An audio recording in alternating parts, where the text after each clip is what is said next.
It was awful. Like, it was fun once I got into it, but just the cameras and your face, and someone follows you around. They're called a storyteller, and they talk to you, and then you have to answer the question as if they didn't ask the question, and it was really, really out of my comfort zone. If you've ever wanted to learn how to earn trust without rushing to prove yourself, grow into leadership by watching and listening first, or build a team dynamic that makes people want to stay, then this episode of Teams That Swear is for you. Our guest today is Jenna North. Jenna's the head chef at Lucy Liu in Melbourne. She loved school when she was younger because it gave her calm, a quiet space away from the chaos of growing up with 6 siblings. And ironically enough, she now leads one of Australia's busiest kitchens. Now, Jenna doesn't lead by jumping on the tools, the pans, the knives. She's led by stepping back, listening, and backing her people. And as you'll hear, that's exactly why her team have so much faith in her. I don't even think Jenna realized it, but she's amazing at creating an environment where people want to not only show up, but stay. Now be sure to stick around after the conversation, because I'll share a few practical things that you can take back to your team to get them swearing more by each other than about each other. But first, here's my conversation with Jenna North. Now, Jenna, you've led one of the busiest kitchens in Melbourne. I've seen you do it numerous times because we love coming to the restaurant and sitting up at the kitchen bar and watching you do your thing. And you do it very different than maybe what we see on TV from a Gordon Ramsay. There's no yelling, there's no ego. It doesn't look like there's any chaos. In your career, you've also run double shifts through COVID. You've built teams that rarely fight. You still somehow find time to organize the Santa posters and Chris Pringles during the fun times. But we'll get into that a little bit later on. But what I want to do is start before all that happened. The pink bedroom, the eBay message, and the move to Melbourne. Can you take us back to that moment when you left Port Lincoln and you landed in a city that you didn't know at all? Yeah, so I'd never been on a flight before. So I flew to Adelaide, and I didn't understand how the change worked, like with the luggage, and I didn't even know, can't remember what flights I booked. But they lost my luggage, or I lost it, is probably more what happened. And I arrived in Melbourne, no luggage. I just had a phone that was flat, a location for a home that I was going to arrive at. So I got into a taxi, made my way up to Mill Park, and arrived at this house of a lady I'd never met before. My mum had just been talking to her through eBay emails, and they were buying and selling nail technician stuff. And when I opened up the door, there was this loving family ready to take me in for a couple of weeks, and I ended up staying about 4 years. And this Yeah, and this is how old were you when you made this move? 18. Yeah. So 18, you want to move from the small city to the big city. Hadn't experienced the big city yet. Mom hooked you up with somebody they find on eBay, or that they have a relationship through eBay. What felt different about Melbourne coming from Port Lincoln? Because you must have been looking for something. Well, in Port Lincoln, there's a few cafes, a heap of pubs, and it's not really anything else. Not 25 years ago, there wasn't. So I wanted something else. I wanted to do something more with my life than like working on the fishing boats or working in the local pubs. So mum actually offered to help me move to Melbourne, and was talking with Lynn, her name is Lynn, on eBay, and she said I liked pink, and when I rocked up to the house, the bedroom was painted pink, and the bedspread was Betty Boop, and yeah, it was very different. Like there's one escalator in Port Lincoln, and maybe a local bus, which I don't think I ever caught. So it was a lot. Um, yeah. Was there a moment when you made that shift, when you made that move where you're like, wow, this is going to be a lot harder than I think or than I thought? Yeah, so I didn't have a job lined up. I just got on a flight and arrived, and I sort of looked online and, all these new suburbs and train lines, and I had no idea what to do. I didn't know how to catch a bus, how to catch a train. I didn't know how to travel. I didn't have my license, so I couldn't, um, go to, like, certain locations. So I signed up for like, a job help for hospitality, and they got me a job in, like, Bayswater, and I'm up in Epping. Had no idea how to get there, so I couldn't take that job. And then I just searched for my own job in a location where I could catch one train and get up out of the train station and just do a small walk so that I could find my way, Yeah. learn how to use public transport and navigate the city and, yeah, Melbourne life. Were there any moments where you thought, what the hell have I done here? Like, what's going on? Yeah, so I didn't get a job for about 4 weeks, I think it took me about that long, Yeah. and I had run completely out of money. I'd only packed or saved, like, 2 weeks' worth of my wages, from Port Lincoln, and I thought I could just get a job in a day and I'd start work, and it got to the last week, no money left, didn't know if, like, I didn't have enough money to get home from the train, like, I didn't have any, like, nothing. And I rocked up at an interview and they're like, "Great, love you. See you tomorrow." And then I think my mum transferred me like $10 and I could get the train home. You could get home. Yeah. Yeah, so I was thinking about packing up and going back home. Yeah. Yep. I wanted to kick off with that story because I think it says a lot about your independence.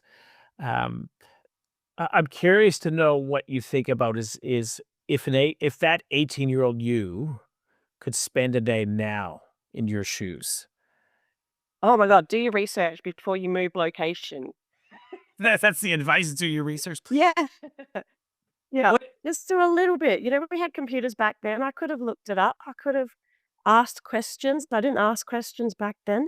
I didn't ask my, like, new foster family, "How do I use the bus?" I just walked to the bus stop by myself and waited and asked the bus driver and, yeah, I could have done a little bit more research. Yeah, but you know what? You worked it out. What about Yeah. what about what do you think would surprise that 18-year-old the most now? So if she could be here right now looking at what you're doing, what do you think would surprise her the most? Maybe, being in charge of such a big restaurant, like, I never thought I could do that. I always thought I would be one of the workers who does the hard yards every day and not, do more of the back of house stuff like the, rostering, the hiring. I don't think I would have thought about that stuff when I was younger. Mm, yeah. And then, yeah, it'll be interesting now if we ask the future you, you now to in 20 years, what that could look like. But Yeah. um, again, I think there's a lot that would have happened to you before that moment that's contributed to who you are. That I'd love to go back a little bit earlier and one of the exercises that I run when I'm working with groups and my teams that swear workshops is I get them ahead of time to draw out how they become who they are. So I'm not going to ask you to draw that out, but if someone had never met you and wanted to understand how you become who you are, where would you start? What would you tell them? Um, well, what parts do you wanna know? So let's go back. So let's go back to Port Lincoln. Like, what was childhood like? Family? Where did Well, what? Port Yeah, but Lincoln's a pretty small town, and most of my family live in and around Port Lincoln, so I was always around, like, a big family. I've got 6 other siblings, um, like, separated parents. My dad was, dating a lady for, like, 20 years, and she had 3 boys as well. So no matter what home we went to, there was always 7 children. So 7 with my mum and my stepdad, and then 7 with my stepmom and dad, and, so it was always chaos, always busy, loud. always food around because you've got to feed all these people. Mm. And then my grandparents, they were both not too far away, so Christmas would be at one side and just food all the time, everywhere. Yeah. And so who did the cooking back then? Because if you've got 6 on one side and 3 on the other, plus all the family members, who did the cooking? My stepmom did a lot of the cooking for her side, and then my mum did the majority of the cooking for our family in our home until, I don't know, I probably got to about 9 or 10.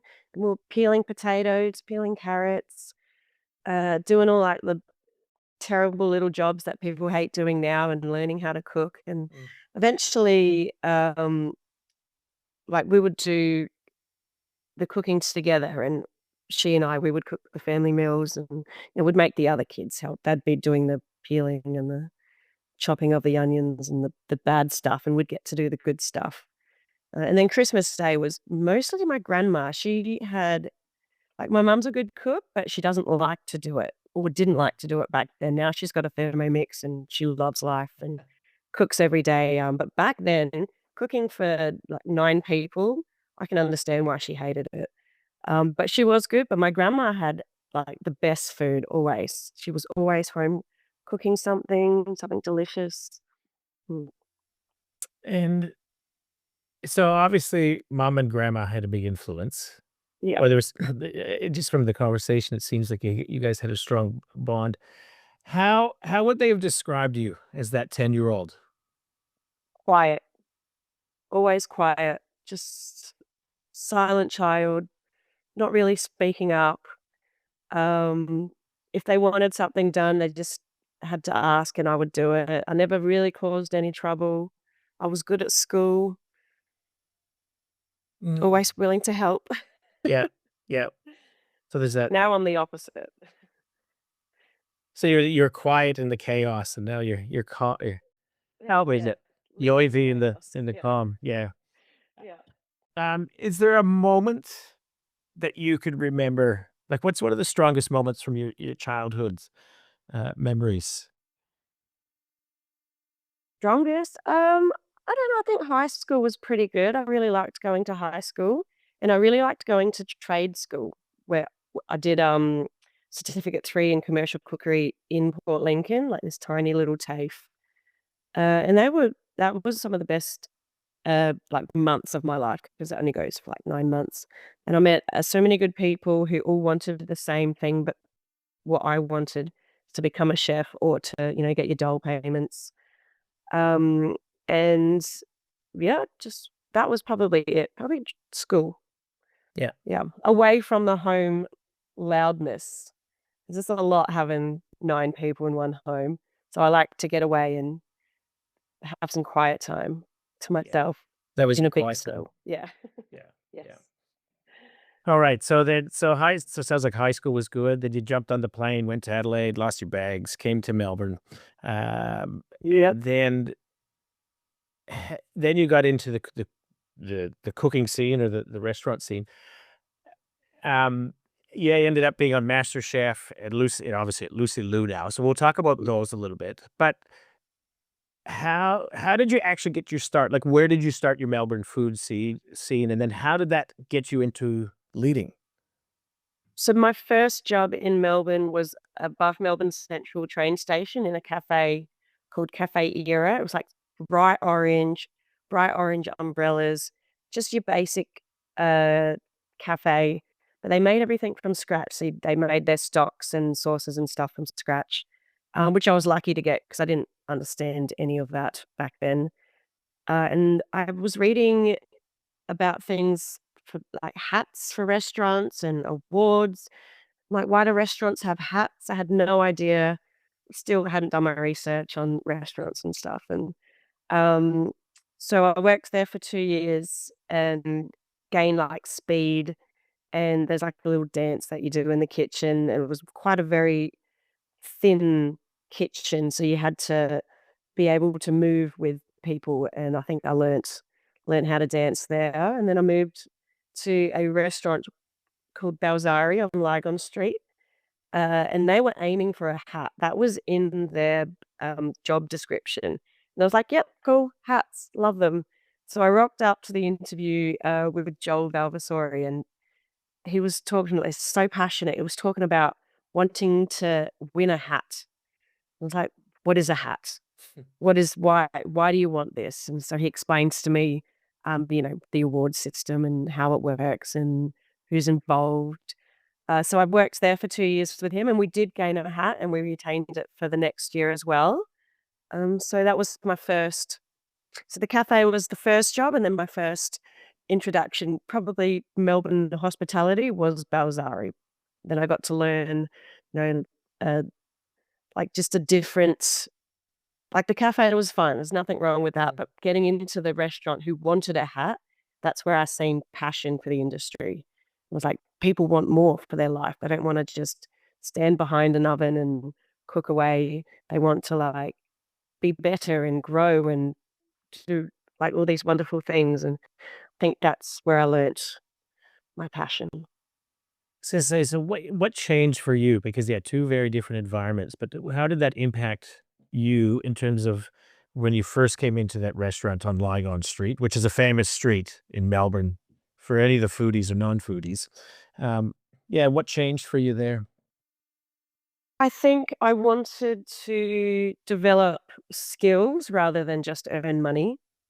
So that was the change for me, is like wanting to upskill and not just get my paycheck and go spend it at the pub next door. I wanted to like go to the new restaurants that opened up and the new bars and like meet people who were on the same sort of um like they wanted the same thing. They wanted Mm. to also upskill, and you learn good. You like gain knowledge from other chefs in a bar drinking together. Like it's not just from being in the kitchen. Yeah. It almost feels like you were doing some research. I'm good at research. Well, now I am. Um, how do you think those early kitchen experiences, because working, yeah, if you worked in different restaurants, you'd work for different people. You'd have different managers, different leaders. Yeah. How did those early kitchen experiences shape the way you lead now? Oh, it's definitely taught me what not to do and how not to treat people. And like I had a lot of fun, but you certainly can't. Like at Balzari, we did breakfast, lunch, and dinner on the weekends. So we would start at 7 a.m. and work until 11 p.m. And that was a shift. Like things have definitely changed now. You can't do that. It's illegal. Um, so I learnt good food, good service, and then I learnt to not treat your staff terribly because you do burn out. You've only got one body and your legs hurt at the end of your shift. You need Mm. to not work those 16, 17-hour shifts. I've worked in a probably the worst job I ever worked at. Breakfast started at 6 a.m. and then dinner finished at 11. So then you had to get in prior, set up. I don't know why I worked there. It's a stupid decision. Breakfast, 5 a.m., set up, 6 a.m., customers come, 11 p.m., you're washing down, and then you start back again. I think one night out of 6 months, that a boss got me a room in the hotel above the cafe, and I got one night in a hotel from as reward for working all day, every day. You probably got to sleep 5 hours, then you had to be back in the Yeah, restaurant. yeah, Uh, who are the leaders that you talked about some things that you learned of what not to do? yeah. Who stands out on the flip side? Who is like you look at and go, "These were the best people for me, and they really impacted my life." So if I start back, the first head chef I had, Dean, he was really about good food and sending good food. So he taught me a lot about sending, like making sure everything's right before it goes out. And then Joel Valvasori from Balzari's, um, he really stood up for us junior chefs. There was a couple of like pay issues and some superannuation that wasn't paid. So he organized for all of us chefs to get new jobs. in like something equivalent. Like I ended up working at a Church Street Enoteca, which also had a hat. So, I thought it was wonderful that he was able to just ask one of his friends if I could go work in the restaurant. So he got all of us chefs from Balzari into new jobs because of the issues that we were having there. And then I had a couple of terrible jobs after that. I don't know why I left Church Street and Ateca. I think I just wanted to learn more. It was a really good job. And then I ended up at the Smith in Paran, which, is just a couple of little 3-month jobs. And then the Smith in Paran, where I met Michael Lambie, uh, Brad and Zach, who are now my current boss. And they're the ones who have like guided me and helped lift me up to be a manager and not just picking herbs and washing, I don't know, oysters on a Friday night. Yeah. Because it sounds like what I heard from you in terms of what these people uh, provided you was, one, the bit around pride around work. Second, take care of your people, look after them. Yeah. And the third is about lifting them. You Yes. see potential and how can we lift them up? Yeah. Master Chef, As a 2012. yeah. So for listeners who aren't in Australia, but MasterChef was still on TV. It's where, how would you describe the show? How do you describe it? Describe the show. It's like the whole show or just my episode? Well, let's start with the whole show. What's the concept behind MasterChef? It's a game for chefs to beat each other. Home cooks. Home cooks, yeah. Home cooks, yeah. So how did you end up? Challenges and sorry. How did you end up on MasterChef? They emailed the restaurant and asked if I was available to do an episode. I think it was 2019 or 2018, 2019. Okay, 2012, Yeah, 2019. 2020 maybe. I can't remember. It was definitely COVID times because we had to wear masks. So it must have been in 2020 or 2021. Can't remember. Um, they emailed the restaurant. I said, no, thank you. That sounds terrible. I hate cameras. I hate talking on the phone. I hate all of that stuff. Like my social media is pretty dead. It's just not for me. So I was like, no, thank you. Send that back. And so they sent it back. No, but we can get someone else to do it from the restaurant. And they're like, nah, we want Jenna. So my boss said yes and then convinced me to do it. So So I did it. So I want to rewind. You're like, no. They said, no, we want Jenna. Yes. Why do you think they wanted Jenna? I think the restaurant has a good name.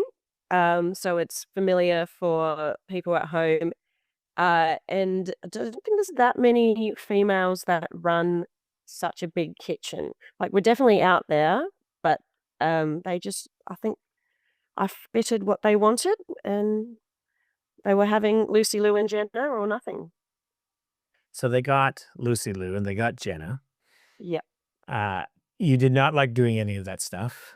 No, it was awful. Like it was fun once I got into it, but just the cameras and your face and someone follows you around. They're called a storyteller and they talk to you and then you have to answer the question as if they didn't ask the question. And it was really, really out of my comfort zone. Yeah. So it was 4 days. It's 4 days of filming. For the one Yes, episode. we have to do the intro, the walk up. That's a day to film that, and the walk into the room. That's a day, and then the filming is over 1 day for the cooking, and then I do a voiceover on a separate day, and then there was a 4th day. I can't remember, but on the voiceover day where there's a green screen and I'm just explaining my thoughts and processes. The person filming, we ran out of tape because I can't get the words out of me. I'm like, I don't know why I do that. I just do it. And they're like, "Oh, we've run out of tape. I think we've got enough." And I was like, "Oh, thank God. Move on. Let's go. I'm done." So what did you learn about yourself from that experience? What did I learn? I learned that I really hate being on camera. Which is why we do this podcast. We just do it for the audio, right? That I said yes before I realized we were on camera. yes. You stalked me. You came in and you were like, "Are you gonna do it?" Oh Yeah, yes. so It's easily persuadable I am. That's what I've learned. yeah. But I also sense there's this bit around not 100% comfortable with things, but there's something in you that goes, "I'll give it a whirl anyways." Yeah, why not? Why What's that? not? Just ask twice and I'll do it. What's that about? Probably, um, like like I don't think I can do it, self-doubt, and then, "Oh, alright, just give it a go. You'll get through it. Just wing it. Don't do any research." Yeah. So or you get the research wrong, like I did with 2012 and 2020.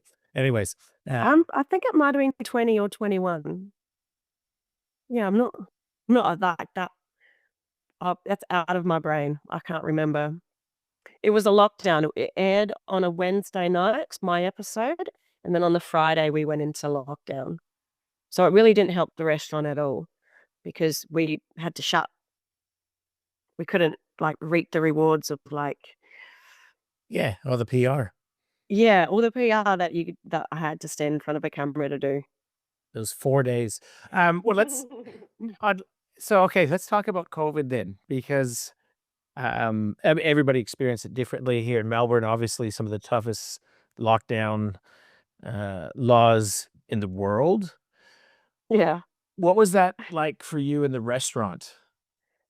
We were the first to shut down.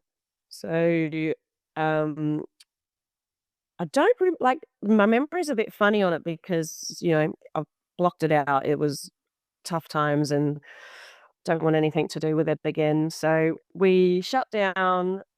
We wasted so much food. Like there's nothing you can do. We have to give it to staff. You can't give it to the charities because once it's opened, it's not usable. Mm. You can't give it to a charity. So we just gave it to staff and um, threw a lot of food out, like a lot of picked herbs, a lot of like fresh produce had to go.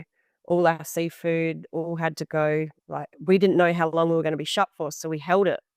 Like they were um, just going to shut for a little bit, and then it grew and grew, and so we just ended up chucking out so much food. Like every lockdown threw out so much food. It was so wasteful. Mm. There's only so much people's fridges at home can hold. Yes, yeah. And then, Yeah. so what about you then and your team? Because obviously, if restaurants are shut down, what does that mean for work? Again, like, let alone for your people, but for you as well. What did that look like?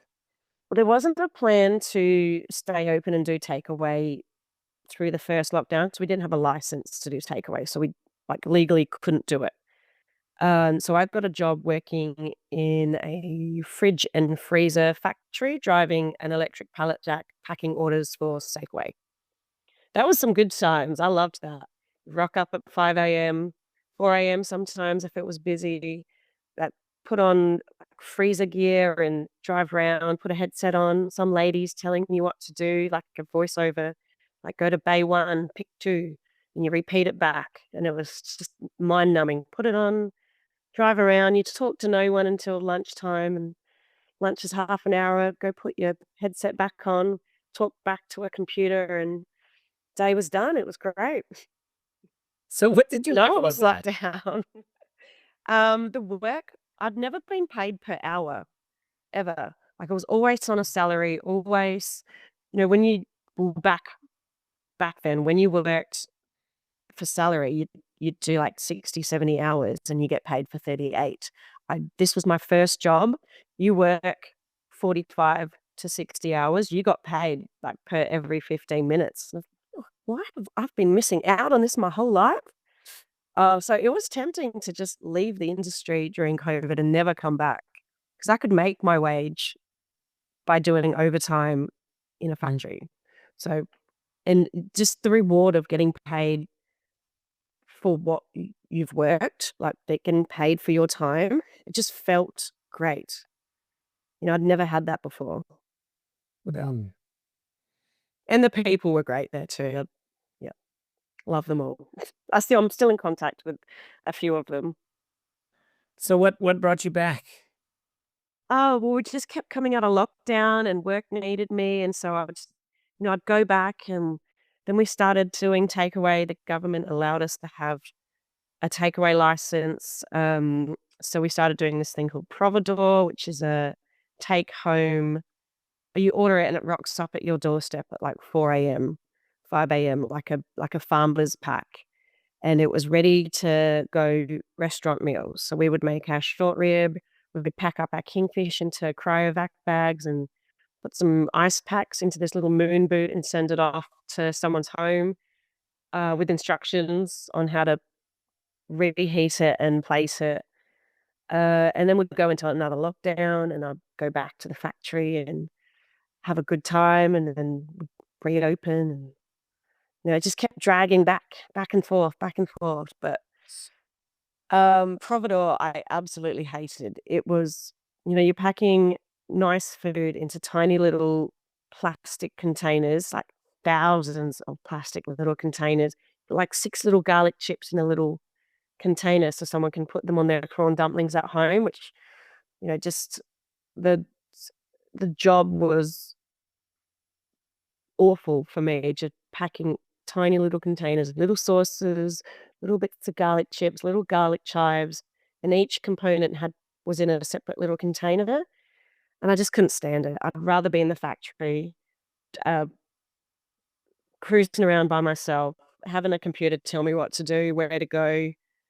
It was great. That's what I loved, and then we'd reopen for customers, and then we would, you get the rush again, right? Packing food into containers and sending it in boxes.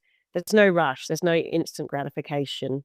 And then we reopened for customers. I think it was like 20 people per certain amount of square meters, Mm. or within a time frame. And yeah, then that was really hard actually, doing the 20 people all at once, 3 or 4 times in a night. Like the pressure and your endorphins kick in when you're under pressure, and it brings you back into the industry. That's what we love. We love that instant gratification of seeing people eat the food in real time.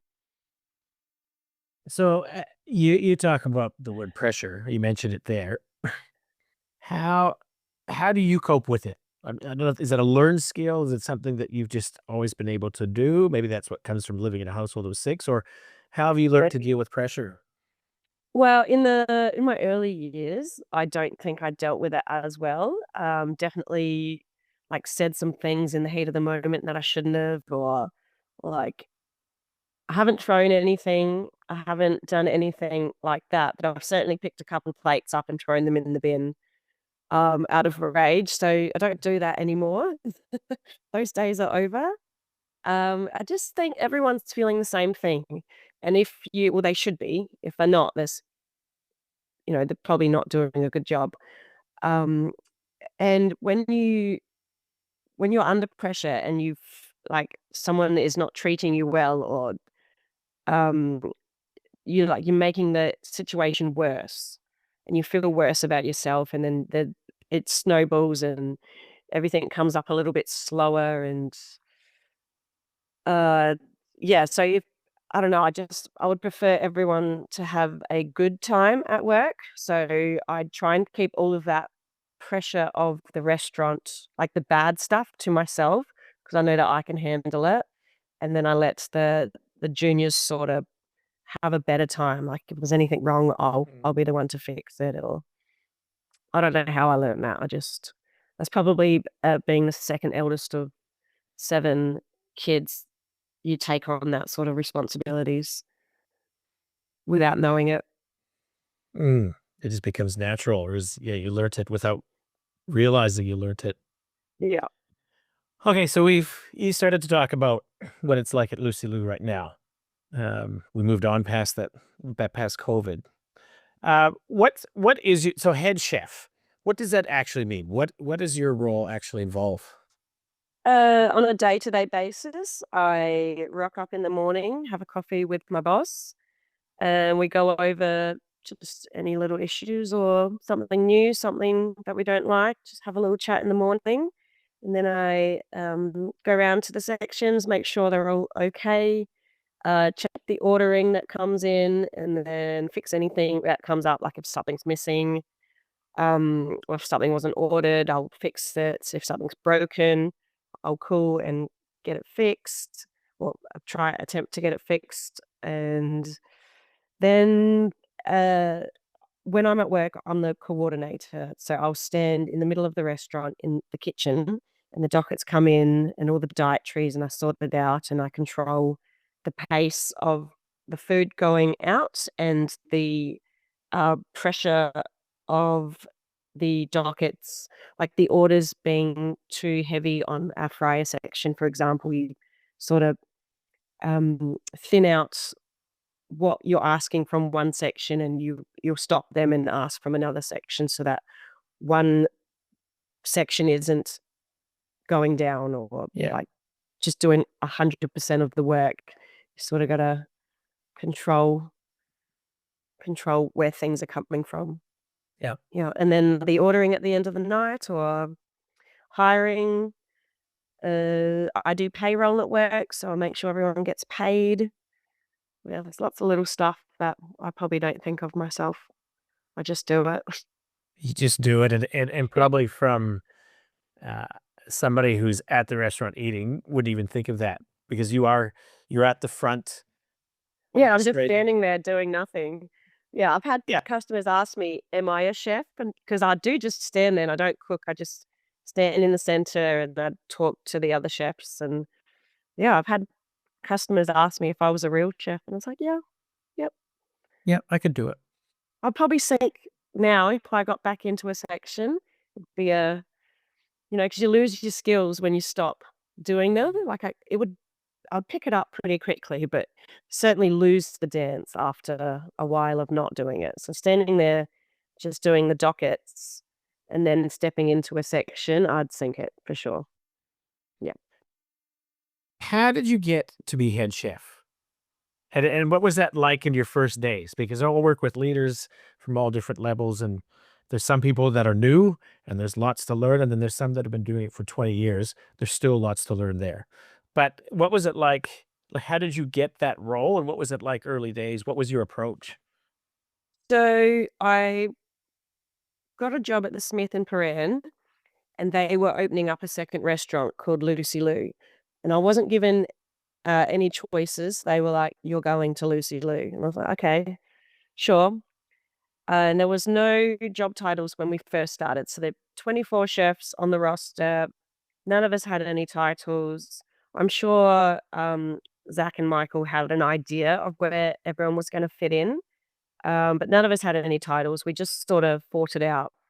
And my first couple of weeks for the opening, I didn't cook anything. I didn't pick up a knife.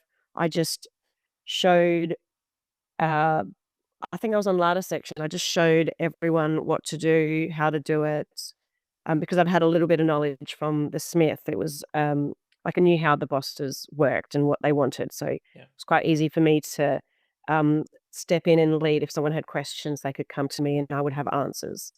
So from then, there were two of us. We became sous chef together, and he went off to go traveling pretty quickly and left me alone. So there was just no one else. It was just me. But I think yeah, I fell into it.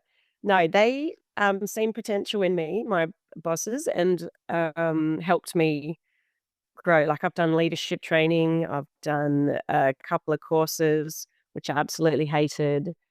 But I think I just naturally like to make people feel better, and I want other people to be happy when they're at work.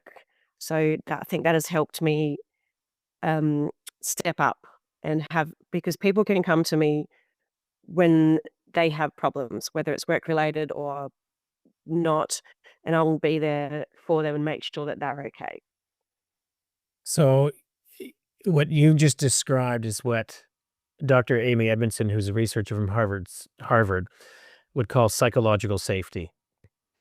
So an environment where people feel safe to speak up, to share challenges, to share I've made a mistake without this fear of a negative consequence. Yeah. There's no fear at Lucy Liu. We don't have that sort of environment, and I wouldn't want, uh, any new chefs coming in to have those sort of qualities. Like, when we do the hiring process, we don't hire, um well, we try and be specific with who we hire. We like a more gentle-natured person who perhaps needs training, because you can train people chef skills, you can't train a good attitude.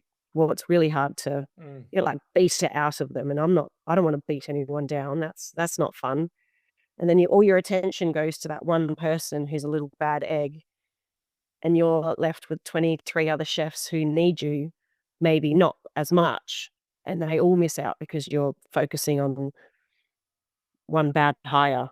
We don't do that. Well, try not to. It's not foolproof, but Yeah. So how do you, when you're going through that recruitment phase, what are the things you look for versus, because it is that attitude and skill and you can see skill, but that attitude bit, is there any tips or tricks that you've used over your time in the restaurant business to pick out, go, "Ooh, that's a little bit of a red flag for me." Or the flip side, this is a green light. This is one we want. so we do a trial and an interview in the same 2-hour bracket. So people will come in, we'll do like a phone call first, um, and then organize a time, and they'll come in. Normally it's like 5:30 at night. So things are already kicking off at work. It's already starting to get a little bit tense in the dockets coming in. So we set them up with a chopping board, and we give them something to slice, like spring onions or chives, just to test the knife skills and the listening, to begin with, and then we'll talk to them while they're doing it. So it's not high pressured. They're just cutting spring onions. They might feel nervous because they're on a trial, but they're just cutting some spring onions. It's not a big job at all. Um, and then we'll talk to them about, just basic things like, where do you live? A couple of light questions.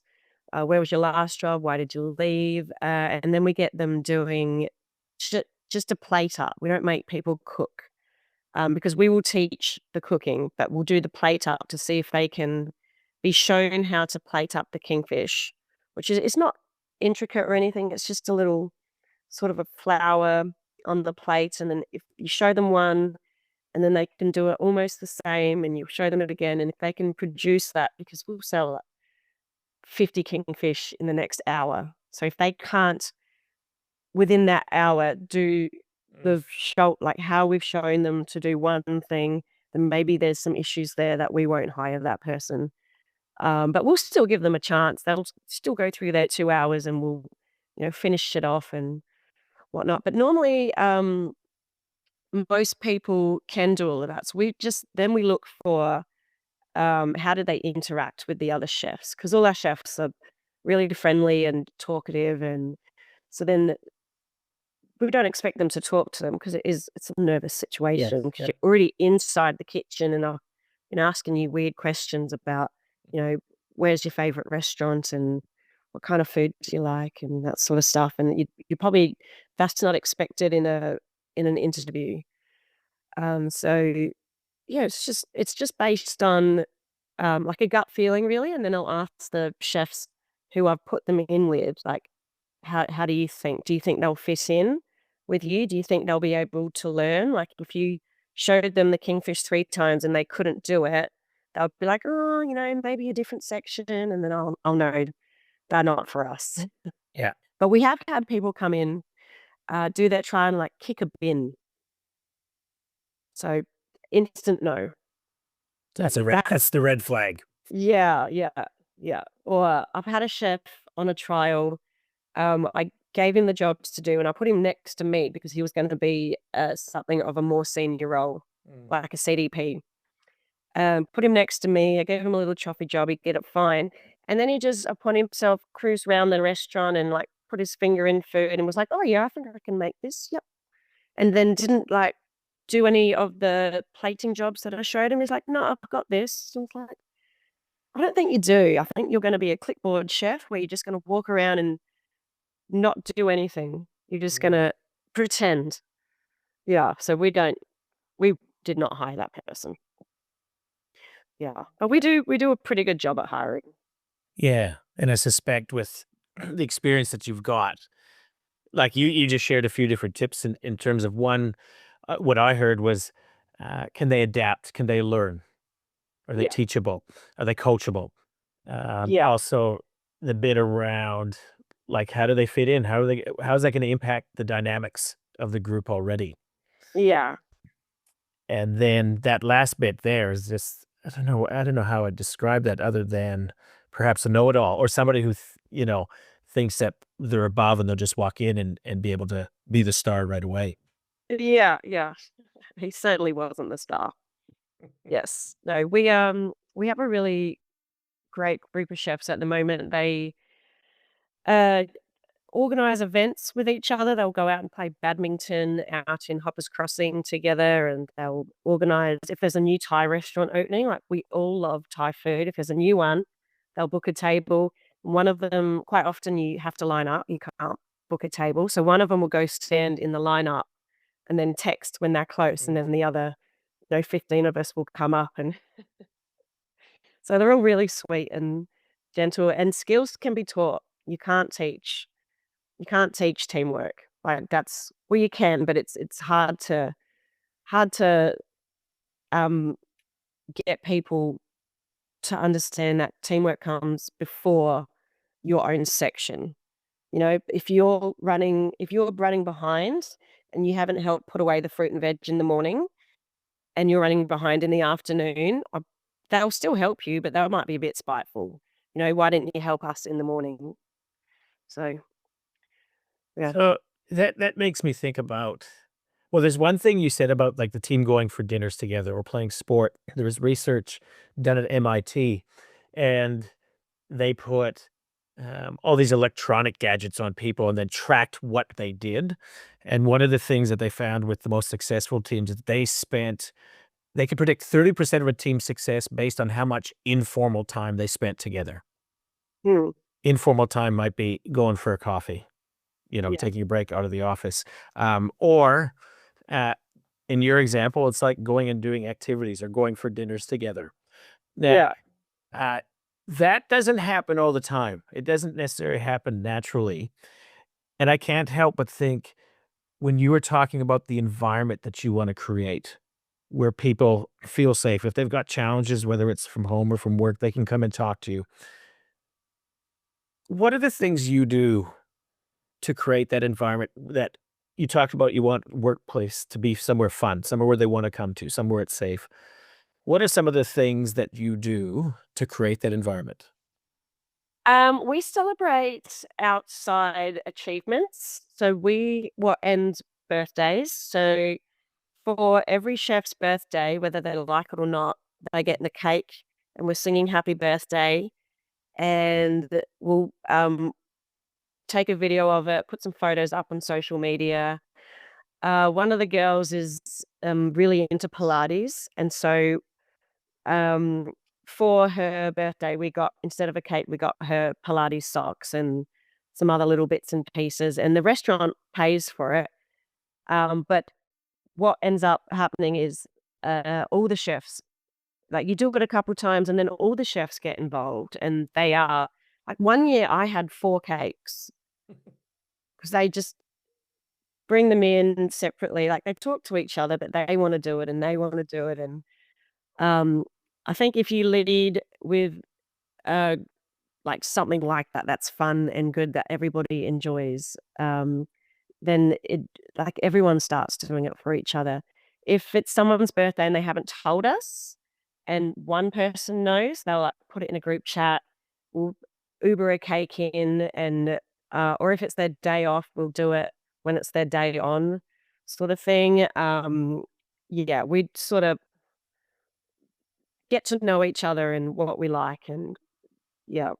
I don't know. Yeah.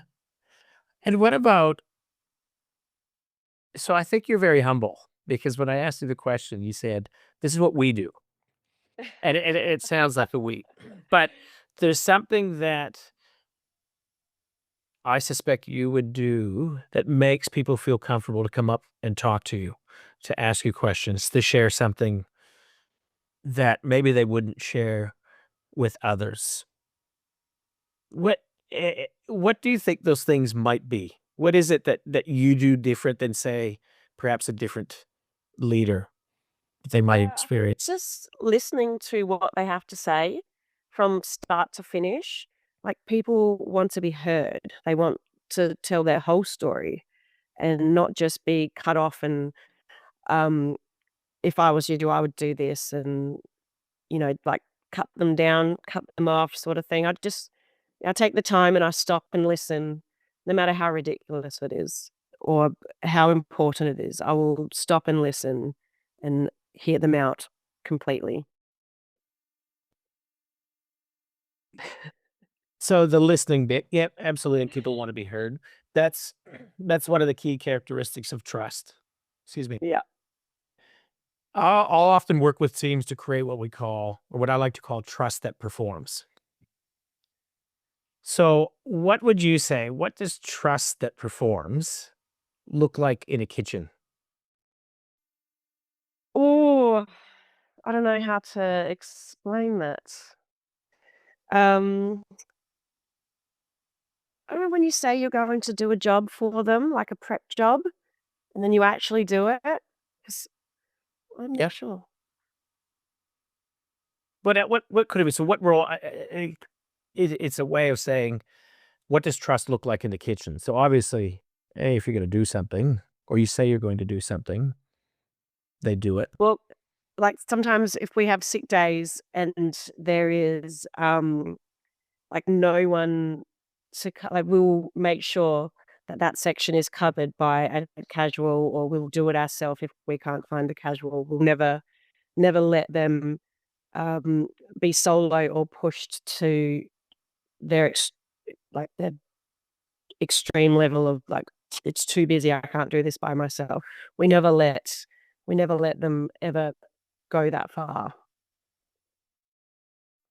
And then, what about? So you're the manager of the group. You've worked with good people, you've worked with people that probably done your head in at times, and there's some people that just not a natural fit. But if you had to identify, this might be for the aspiring chefs in Melbourne or in Australia. What are two characteristics of the ideal teammate? Um, so ideal chef, um, love food. You have to love food and you have to love doing the shitty bits. So the cleaning, chefing is like mostly cleaning. You are cleaning all day, every day. You need Mm, to understand that you are going to have to clean everything every day, morning and night. You got to clean in the morning, in the afternoon, and the night. It's not just um, glory. It's not yeah. glory. It's not glorious at all. It is dirty. Your hand is forever in some kind of like dirty washing water, or like you've got you like touching things that you don't want to touch. It's not just doing the fun stuff. It's very little of doing the fun stuff. Um, so there is a lot of shit that you're not going to want to do, and you are going to do it. You have to do it, otherwise you won't keep your job. And just get along with your team members, whether you hate them or love them. Just getting along with them at work is enough. Yeah. So I've heard passion. This is and this would apply for anyone, but passion for what you do, Yeah. willing to grind it out and do the hard work, Yes. right? And then be a good person, be a good Yeah. to Be a work good with. person. Yep. Yeah. Yes. Eh. If we asked your staff to describe your leadership style, what would they say? They'd probably say I'm too soft, um, but Kind is probably what they would say. I lead with kindness. And too soft. What do you think So, about that? well, this is my own fault. I prefer it if the team as a whole had a really good night of service, and then when things come up and I've got like coriander that's damaged on it, I won't send it back. I'll fix it out the front myself. I won't get the chefs to do it because maybe they haven't seen it or they're too busy or they're feeling stressed or the docket's coming in too fast or something and they haven't noticed. Or they've got sauces dripping down the sides of their plates. I will clean it up and not make them do it because, it's stressful for them. If I send food back, then you your mind's going one way and then you've got to stop and come back and fix something that it's so easily I could fix. So I do that. I do all of that little stuff that I would never send back and make the chefs do that. I would do that myself. Yeah, Mm. because I don't want them to stop their flow, and it also stops my flow if I make them stop. And then the other section will go down as well. Sort of, it's like a little snowball backlog of um, like the speed pace sort of slows down when you start correcting things with the section. So I Yeah. just do it myself. And what about if we asked your leaders, the owners at Lucy Liu, what do you think how they would describe you as a leader? Yeah. The same, but I know they see a lot more potential in me than just standing at the pass and uh, doing the dockets throughout the day. I think that they would love what I do, but would like more growth. And what do you think about that? Where is that gonna take you? Well, then I would step out of the kitchen, right? And that's what I love. I love being the head of was like I think when I did the rosters the other day, there was 22 chefs. So we've actually got less chefs now than when we first opened. That's what I like. I like being there in the center and having everyone rely on me to help them and fix their problems and do all that stuff. Like they've got if it's something that like if they want to grow and I want to give them jobs and stuff, we do that as well. Like I don't do 100% of it. I just do all the little bits and pieces. So all the big ordering and stuff, all the chemical ordering that gets done by the senior chefs, and I do the little stuff that helps everyone. Uh, Not like I don't know how to describe it. Like the little, like if someone needs herbs picked, I'll pick the herbs for them. If someone needs um something cut up for them. I'm not going to step in and do their section because I've probably forgotten how to do it. But I will do all that little stuff that they need done. If they have forgotten to order something, I'll organize for someone else to bring it in. I could make them do it, but I do all that sort of little bits and pieces that, yeah, It sounds to me that you're putting your people in a good place to do their work and do it well. And if that means picking up a little bit here and there for them, but keeping them on track and able to work their magic, yeah, then you're going, I'm doing my job. yeah. I'm gonna wrap this up. It's like this is dessert. This is what everybody's waiting for, just to cap off a great meal or a great conversation. If there was one piece of advice you had for leaders in terms of how to get the best out of your people, and this might be based, this is like if there was one message you could put up either on a billboard or that you just could remind people, say, hey, just remember this when you're working with people.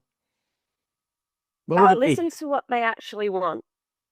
Listen to what they want. It's not always going to suit the business, but if you ask someone on the spot what they want, they are not gonna give you the actual answer. I think if you give people time to, tell you what they want and or what they think the business would have to be better, giving people time to talk to you. Beautiful.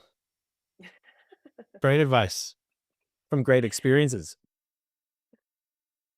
Uh, I wanted to thank you for coming on the show today. I think when I reflect on what I've heard and what I've learnt about you, there's a few words that stick out. Um, One is I can't decide if it's brave or courageous, but you're not afraid to throw yourself in things, whether that's um, jump on a plane and move to Melbourne and move in with somebody that your mom does business with over eBay, and you jumped at that. You've gotten into different roles when people have asked you to do them, and you've just gone, okay, Master Chef, no, don't want to do that. Okay, I guess I'll give it a whirl. And that to me is so I don't know if that's brave or courageous, but that's something that stands out. The other thing that stands out to me is I think of the word color, because you remember the pink bright room and the cafe that was bright orange, and there's something very visual about you. And you talked about when you were working in COVID and just packing all these meals together, and you didn't get to see the final outcome, of the beautiful meal that you create. Um, so that's something that stood out to me as well. And then there's this piece around humble and hardworking. Is You gotta be humble. well, it's You come definitely. across like an asshole if you're not. And then who wants to work for an asshole? I think that's the perfect ending. Because there's the other piece of word, but that's definitely what stood out to me is that humble and hardworking. So, um, thanks for coming on Teams That Thank you Swear. for having me. I'm sure there'll be a number of budding chefs that will have taken a lot from this, but I think also leaders in the corporate space, because a lot of the things that you talked about specific to your experiences in the food world definitely apply in different environments and definitely in the corporate space. So thanks for coming on. Thank you for having me.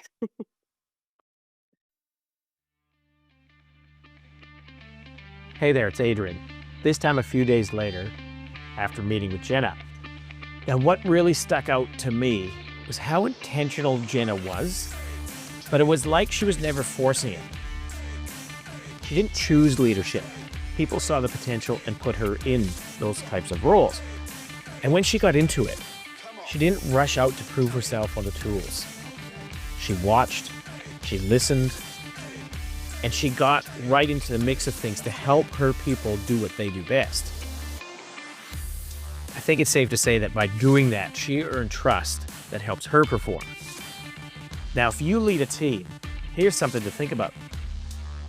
Are you doing their work, or are you creating space for them to do theirs and do it very well? This is how teams start to swear by each other, not about each other. Leaders create the space for others to succeed and find ways to help them do even better. Now, if this episode made you think or reminded you of someone who leads like Jenna, please share it with them. And be sure to subscribe so you can continue to learn from amazing people like Lucy Liu's Jenna North.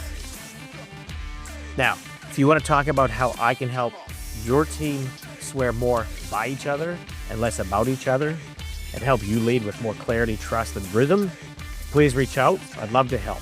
My details are in the show notes. See you next time.